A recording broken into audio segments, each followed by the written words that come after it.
wasn't until early February when I was in a meeting that experts at the foundation said, there's no way, there's been too much travel without diagnosis for us to contain this. And then at that point, we didn't really understand the fatality rate. We didn't understand that it's a fairly low fatality rate and that it's a disease mainly of the elderly, kind of like flu is, although a bit different than that. So that was a pretty scary period, right, where the world didn't go on alert, including the United States, nearly as fast as it needed to. Well, that's just so much fun. We didn't understand. Then he says the world should have gone on the alert earlier than they did. Hi, I'm Josh Manning, Deputy Managing Editor for Assignment. Welcome to wjlive. We are thrilled to be here with you today. I'm thrilled to be here. I haven't been here in ages. It's been a while. It's been forever. And, of course, Joey Chester joining us today. So we haven't talked about COVID in a while. And we wanted to bring you guys up to date. We saw that clip of Gates. You may have seen it. It's been making its rounds. And Joey and I saw it. And it was just such a wonderful moment because I loved the comment from him. We really didn't understand. We really didn't know. Didn't understand. And I'm sitting there thinking, oh, really? Because there were millions and millions and millions of us saying exactly what we should have done, exactly what we knew to be true, that it was a severe case of flu, that it was going to be harmful. I mean, the flu can kill tens of thousands of people every year. There have been years where it has killed proportionately. It still killed proportionately more back in 1917, I think, and maybe back in the, what was it, 60 when the Spanish flu came through? I can't remember. But we've been saying since the beginning that the lockdowns were absolutely insane, that what we needed to do was isolate the elderly, lock them down, put them in quarantine, and let the rest of the country get on with its business. And sure enough, now people are realizing, finally, 2 years. Oh gosh, maybe we should have just let the country get on with its life. But they're paying no lip service at all. In none of that, I didn't see Gates' entire speech, but in none of that did I see him say, oh, turns out we were wrong, guys. And all those people that we shadow banned and suppressed and censored and demonetized. If you're watching us on YouTube, by the way, we got demonetized lots of times for talking about COVID. No, at no point did he say, hey, those guys were right. Yeah, and remember, the left, too, they're the ones that put the COVID-positive people into nursing homes. So they locked the elderly down with the COVID-positive people and killed them. And it took them 2 years to realize. And by the way, they've never apologized for that. Never, no. Well, and you can't because as soon as you admit culpability, then, I mean, you're just open to massive lawsuits. They will do everything they can to never admit that they were wrong, though there are, who was it Cheryl Atkinson who had there's a very prominent journalist whose, I think, mom died in a Cuomo nursing home disaster. I don't know if it was Cheryl or not. I can't remember. Yeah. Can't remember, but anyway. Yes, she's from Fox. Yeah. Anyway, that's not going to go away. That's going to stalk him for forever, and I think the lawsuits are coming if they haven't already hit. But at no point in any of this have they said, gosh, we were wrong to suppress the discussion on this. Gosh, we were wrong when... It is truly remarkable what's going on right now with vaccines as well. Oh. We're now finally seeing, what is it? It's Johnson & Johnson's booster now that the FDA or the CDC has said don't get, if I remember correctly. Heart problems? Is that the reason? Yeah. Yeah. And we, through all of this, at no point did we say, at least here at Western, at no point did we say vaccines are terrible, don't get vaccines. We're generally pro-vax. What we said was you shouldn't be forced to take a vaccine that hasn't been adequately tested, or at least tested to your own satisfaction. And how many times were we fact-checked? Throttled? Yeah. Did posts get removed by Facebook? Because we were pointing out like all these, there were a lot of athletes, young athletes that were having heart problems on the field, that were collapsing on the field. And we got throttled, we got banned, we got fact-checked over it. And now Now look what's happening. It's just incredible. And then how many people's lives were utterly ruined by this? I can't remember if I told you this story. I might have. I was interviewing somebody for a job opening here. This was a week or two ago. And I asked the candidate about a time that he had taken a stand about something he was really proud of. And little did I know the minefield I was walking into. In the midst of his answer, he actually broke down. And the stand he took was against being forced to take the vaccine. Yep. He was very successful in the company he was at. He had people in the company, managers in the company, telling him, look, just take the vaccine. Look, just lie about having taken it. Get some forged papers. And he behaved with integrity, said he didn't want to do that, lost his job out of it, and he lost his job a week after his wife had lost, his wife was pregnant a week after she had lost their baby. That's horrible. It just destroyed, just destroyed his life. And it was needless. Utterly needless. So you might be listening to this, and I figure most of you folks who are listening probably agree with us. There may be some of you who are saying, well, was it really needless? Maybe it really did save a lot of lives. If only, Joey, there were a case study. Yeah. Maybe there were. How convenient. Maybe there was a country that actually didn't lock everything down and didn't force mandatory vaccinations and didn't fire people for not getting vaccinated. Joey, is there maybe a country like that? Yeah, I would say there's a country named Sweden that's like that. The Swedes. Now, if you are a follower of the Western Journal, you might have seen an article yours truly wrote, I think, 2 years ago, maybe a year and a half, August 2 years of 2020, ago, I think. So almost 2 years ago, about, and actually Joey's the one who remembered it, not me. I'm very smart. About Sweden and their response to the virus and how I was suggesting that maybe they had gotten it right. Well, it turns out they probably did. The Daily Mail's got an excellent piece it was published over this last week. And the title is How Sweden's COVID Gamble Paid Off. Scandinavian nation has suffered fewer deaths in pandemic than majority of Europe, despite defying scientific advice for refusing to impose strict lockdowns. Now, this is super interesting. If you look at what happened in Sweden, I'm just going to lift out a little bit of this from the Daily Mail's piece. This is by Emily Craig. Out of the 194 countries that the WHO looked at, Sweden ranked 101st with a death rate of 56 people per 100,000 people, well below the average of 90. For comparison, the UK logged 109 deaths per 100,000, while Spain logged 111, Germany 116. So Sweden was half or less than half had less than half the deaths of those countries, and Sweden did not lock itself down. So you did have some economic contraction because, of course, trade was interrupted. China shut down, the U.S. shut down, a lot of other countries shut down too. But it wasn't nearly as disruptive. Yes, we have the graph. Awesome. I didn't know if we were going to have the graph. Well done, Russ.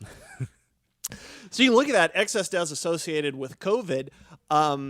You drop down 1, 2, 3, 4, 5, 6. The sixth country with the sixth least number of deaths is Sweden. I love that Norway somehow has a negative number, which I think means COVID brought people back to life.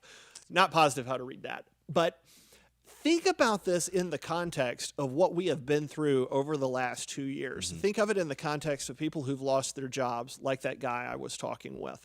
And, I don't know how the baby was lost, but we know stress is not good for mothers. And we know this has been an unbelievably stressful time to be alive. In fact, I'm sure she knew her husband might be about to lose his job. That's unbelievably stressful. That could have contributed to it. We have lost grandparents and grandparents because of unbelievably stupid policies that, like you mentioned, stuck seniors in nursing homes with...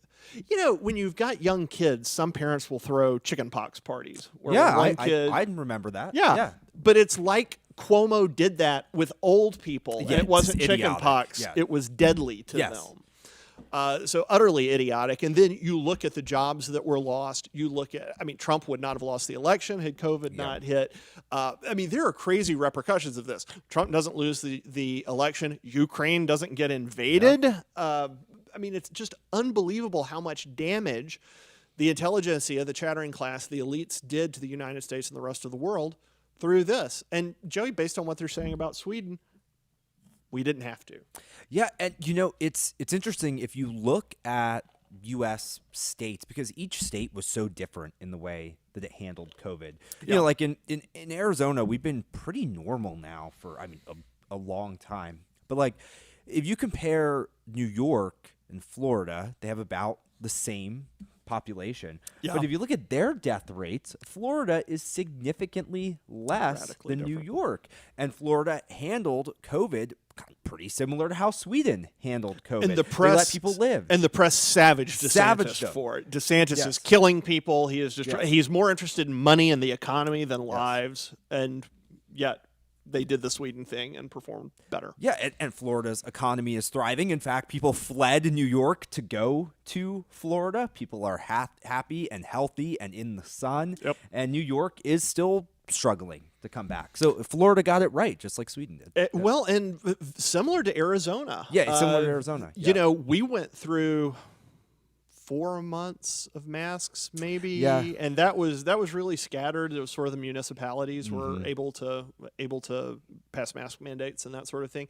But essentially, Arizona's been open for business the vast majority of the time that COVID's been on the scene. And man, people are moving here so fast. We can't build houses fast enough. Housing prices have skyrocketed. New factories are going in. And compare that to blue states with Democrat governors where people are just fleeing. Yeah, and I mean, blue states, most were masking kids up until a little while ago. Oh, gosh, yeah. Is New York still doing it? California, and then some cities might still be masking kids. And you had, cities and states saying that you need to test or vaccinate your 4-year-old kid with an untested vaccine for kids before they can go to school. You saw, do you remember all the pictures and videos from California when they were arresting people for going to the beach for paddleboarding in the ocean by themselves? Yeah. Like, really, it's better to be in a jail. It's better to be in a bunch of unhealthy German-infested people than out in the ocean. As the nursing homes.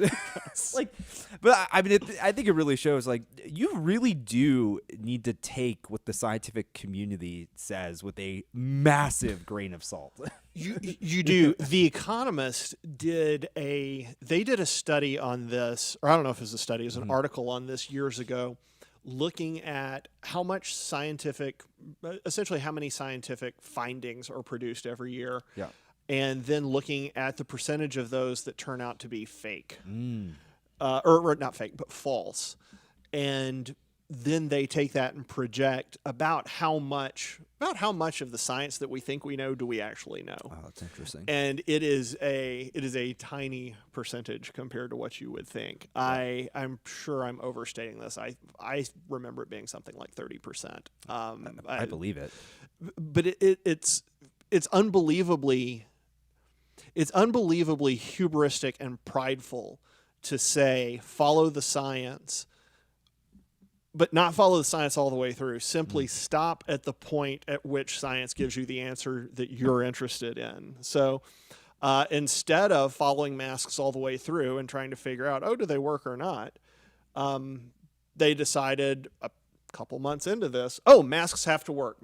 The science says masks work, and then they never follow the science past that. So it's not actually following the science; it's going with the science to the point you want to science until science supports the conclusion you want, and then not investigating any farther.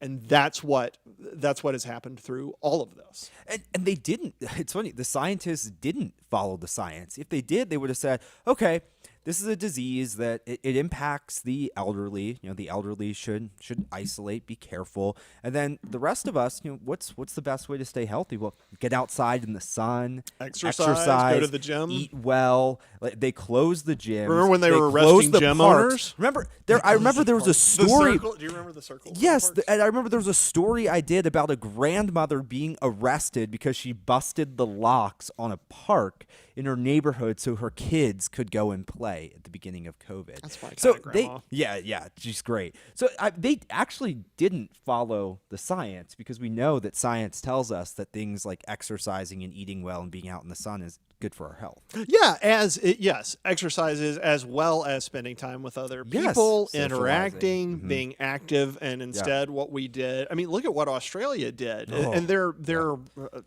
sort of a confederacy, a federal system like we are, and so there were some places that were more locked down than others. But I mean, they had places where people were just confined to their homes. I mean, imagine being single, and maybe you were a little bit depressed going into this, and being stuck by yourself for 2 years. I mean, no wonder suicide rates skyrocketed. Yes, exactly. No wonder alcohol deaths skyrocketed. No wonder opioid abuse skyrocketed. Yeah, now you see like gun violence skyrocketing in cities, crime skyrocketing. I think a lot of it is all repercussions from COVID. Now, one thing that I keep thinking about, and I'm wondering what you think. Yeah. Does it alarm you at all that Bill Gates is not generally a guy that we like. Does it alarm you that Bill Gates all of a sudden is coming around and admitting what we've known for like 2 years now?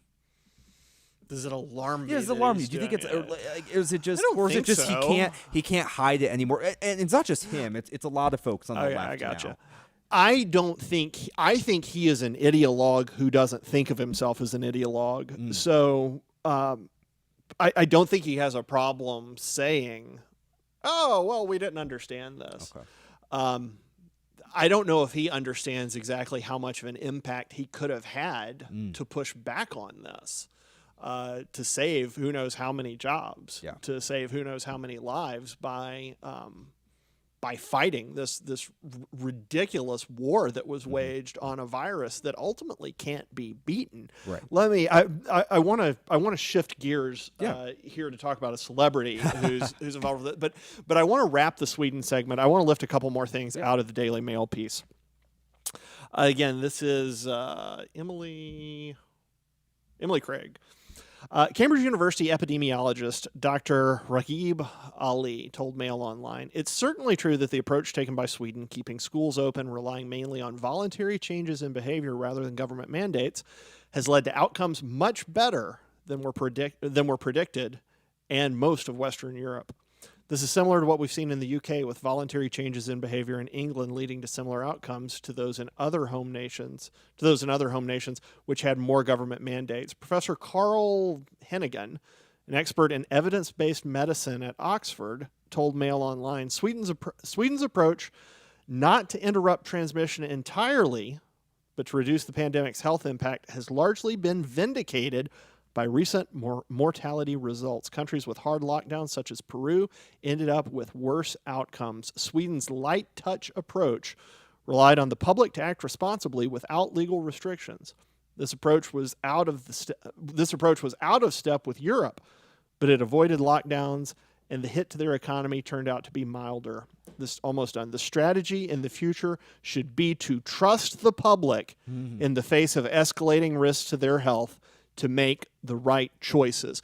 Folks, that is what conservatives said from day one on this. And not every conservative, but writ large, essentially the non-chattering class, non-elite conservatives. Yeah, that's what they said from day one. And now, 2 years later, thousands of lives, tons of suicides, tons of drug overdoses, tons of cases of cirrhosis, billions and trillions of dollars lost. Turns out we were right. Yeah, all because the left, the government, the elite ruling class told Americans, you're too stupid. Yeah, they had to have control. They had to have control. They said Americans are too stupid. So speaking of someone who is delighted in making fun of stupid Americans, and in fact, really got his start doing that. Yes. Stephen Colbert, he hosts one of the late night shows. Colbert tested positive for COVID just 3 weeks ago. I think we have a tweet from the Late Show saying Colbert has tested positive and he's quarantining. He'll return. And then I think we have a tweet from Colbert too. Yep, I tested positive, but I'm feeling fine. Grateful to be vaxxed and boosted. That COVID vaccine is just so effective. So he's tested positive. The date on that is April 21st. Well, guess what just happened to Colbert again in the span of 3 weeks? What happened, Joe? He has COVID again in 3 weeks. Gosh, that And so vaccine booster's good. Yes, thank goodness he's Man. boosted. Now, me, on the other hand, I am not vaccinated, and I've had COVID once in the span of 2 years, and it was a mild cold. So, yeah. I mean, I just find this fascinating. Like, we have seen a large number of people lately who are vaccinated and boosted who have said, oh, I've got COVID. I think there's been some that have COVID for the second time.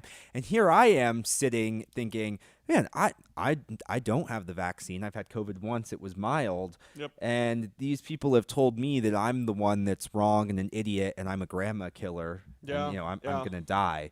So I mean, I just think it's so interesting getting COVID twice in the span of 3 weeks while being vaxxed and boosted. How can you still say that it's an effective vaccine? Jamie and I, my wife and I, we got COVID before anybody knew what COVID was. We, if you remember, there was just little bits of chatter about it in January, and then it started to take off in February, and then March people panicked, and April it really exploded. She and I got it in January of 20 and just thought we had a bad case of the flu, and we were over it and we were fine. And it took almost 2 years for us to get it again. Right. And we didn't get vaccinated. And I'm pro-vaccine. I normally get a flu shot every year. My kids have had all of their shots. My dogs have had their shots. But I didn't like the idea. First off, I didn't like being told by the ruling class that I had to get an injection. I just screw that. I'm not going to cooperate with that. Secondly, I tend to trust technology and applied science, but I really did want to see what was going to happen with this. And it turns out I'm glad I waited. I mean, you and I were talking about this. We have somebody in the office now who we think a relative of theirs may be having trouble because of a vaccination. Yeah. I'm so glad I didn't do it. Yeah, and I have a relative who potentially is having heart problems because of the vaccine. I mean, that's just it's alarming. And like we go back to, we talk about a lot of these young kids, these athletes. Yeah. Actually, it's super healthy. particularly in young men. I think, anywhere from their teenage years to mid-20s, saw an alarming number. What's the heart disease? It starts with an M. It's some sort of condition. Myocarditis? Yes. Okay. There's a large increase in cases of those among young men. Like, that's a pretty alarming side effect to a COVID vaccine. Yet the left still screams and shouts, I have COVID, but I'm so thankful that I'm vaxxed and boosted. In fact, it's like they copy and paste the same statement every time they get COVID. We have one from Maxine Waters that we'll share here. Hopefully. It's coming. There we go. Hey, there it is. Congressman Maxine Waters says she has COVID. I am grateful to be fully vaccinated and to have received 2 booster shots. Thank goodness that vaccine's so effective. And then Nancy Pelosi. I tested positive for COVID. I am grateful for them and to be vaccinated. Get vaccinated and boosted. And then there's another one as well. Rashida Tlaib. After not feeling well over the weekend, I'm home quarantined and recovering. She's also vaccinated and boosted. And then there was another one. If you remember when Kamala Harris tested positive, she also said that she was vaxxed and boosted and thankful for it. And actually, Kamala Harris was prescribed a pill for severe cases of COVID. And I mean, she's not old. She's in her 50s. I mean, I guess that's a little bit higher risk, but I think she's generally healthy. But she was prescribed this pill that's for severe cases of COVID, despite being vaccinated and boosted. It's like COVID has become a religion of sorts for the left. They are obsessed with masks, and now their latest obsession is saying that they're vaccinated and boosted. It's like it's something that they desperately need to hold on to. Yeah. Like they have to have it. They cannot give up the vaccine and the booster shot. And it's just, they want it to be bad. They needed it to be bad. I just pulled the piece that I wrote a couple of years ago, and I just want to share a couple of excerpts from this, talking about they're needing it to be bad, they're wanting it to be bad. While that accomplishment, talking about Sweden performing well, should be lauded and their efforts duplicated around the world, the media has instead chosen to blast the Nordic state and paint a dismal picture that simply doesn't exist. CBS News declared, now remember folks, this is August of 2020, CBS News declared, Sweden becomes an example of how not to handle COVID-19. Similarly, the University of Virginia Health System issued a news release titled, Lack of Lockdown Increased COVID-19 Deaths in Sweden. Taking a stab at prognostication, Newsweek said Sweden COVID-19 deaths linked to failure failure to lock down, and country prepares for second wave. Always eager to bravely embrace the status quo, the New York Times ran a piece headline, Sweden tries out a new status, pariah state. Finally, Business Insider reported Sweden's coronavirus death toll is now approaching 0, but experts are warning others not to hail it as a success. They were cheering against this, folks. They are actively, I mean, think about this. The people who reported these things, the people who said these things, they actively undermined an approach to the virus that saved lives. They wanted COVID to be bad. They wanted COVID to be bad. They pushed for it to be bad. They hoped it would be bad. And they pushed policy that made it worse. Yeah. Shame on them. I mean, they're really, they're evil people. Yes, they're evil people. It is outrageous, self-serving, self-aggrandizing. They think they are godlike, that they should be able to determine, to make life and death decisions for other people. And it is outrageous. And they wonder, it is hilarious watching, if you watch stuff like Reliable Sources with Brian Stelter and those guys, they're baffled at why the American public doesn't trust the media. They don't get it. It's like, seriously, go back. All you have to do is go read the stuff the media said 5 minutes ago and compare it to the truth that's happening now, and you will see they're nothing but a bunch of liars. This is why the public doesn't trust them, because they're a bunch of frauds. Yeah, I mean, let's think about all the things they've been wrong about. They were wrong about Florida. They were wrong about Sweden. They were wrong about lockdowns. Yep. They were wrong about masks. Yep. They were wrong when they lied and told us that the COVID vaccine would stop us from getting COVID. Yep. They were wrong about the effectiveness of the vaccine. They have lied to us for 2 years, and we've been saying it this entire time. And they've been caught, and they can't admit it. They don't want to admit it. They can't admit it, or they'll lose their power. So there's a principle out there that states something like the following. The world is unbelievably complex, and we live in an almost magical time. I mean, it's unbelievable what we can do now. We live in Phoenix in the desert, and I can go to a restaurant, and within 5 minutes I can have shrimp from the coast on my plate. That's magical. Cool. That didn't happen by accident. And almost all changes you could make to something are bad. That's why you have to make very, very, very, very few changes. That's why we have so many meetings in businesses. We're trying to figure out what to change and how to do it just the right way so that we don't perturb everything else. Man, they went into this, the elites went into this thinking, oh, we can change whatever we want, and, consequences be damned. They probably won't be that bad. It turns out it was utterly devastating. Yes. Utterly devastating, but they believed in their godlike ability to see the future and to know better than the average American. And, Bill Buckley said years ago he would rather be governed by the first 100 names in the New York phone book than by the faculty of Harvard. Oh, yeah. That's what he said.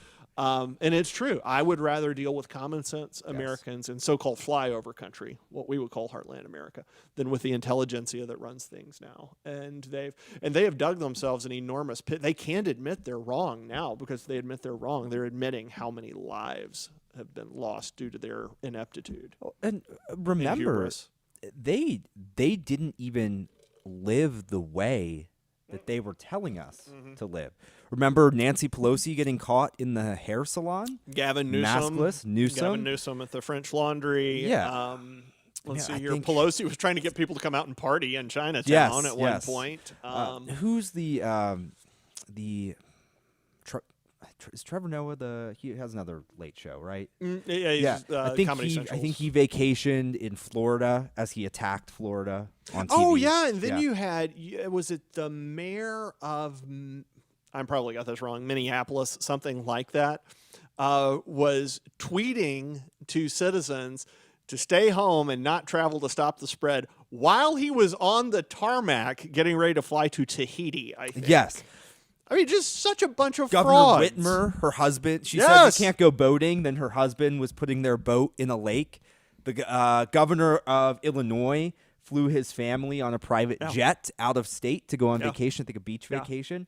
Like, these people have blood on their hands. They lied to us. They didn't even adhere to the standards that they wanted to force on everyone else. Again, like I said, these are evil people. You know what is honestly surprising is that with that as the backdrop, it is amazing that January 6th wasn't so much more explosive. Yeah.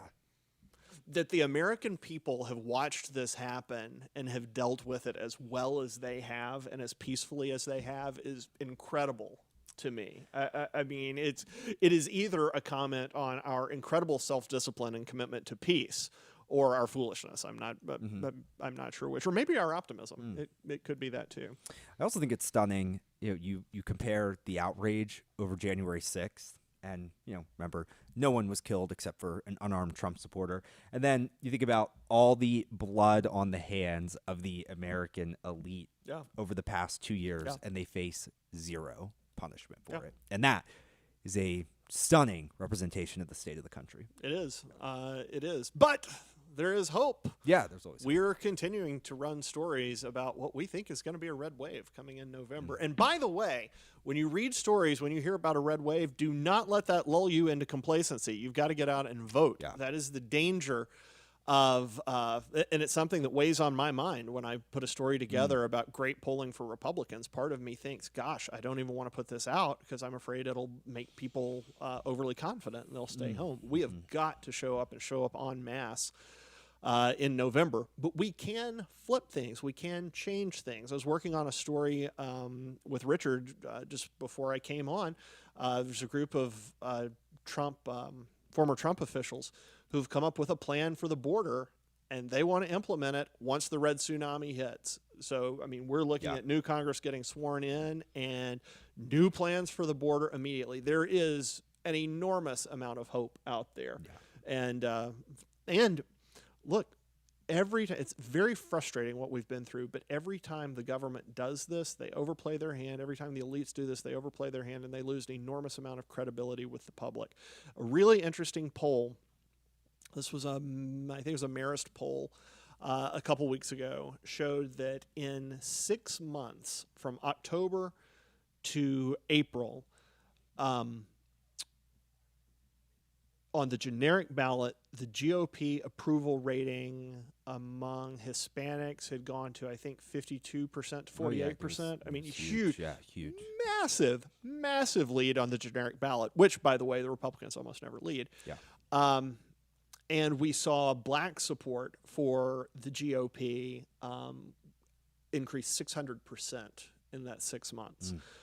So, folks, there is hope, and there are parts of the electorate that are waking up. I mean, the African-American community, they are not stupid, man. No. They know how well things were going for them under Trump. They also know how insane the BLM movement is. They know how vicious and violent Antifa is. And they are interested in living, they are just like every other American. They are interested in living lives, raising children, going to work, and just living good, decent lives.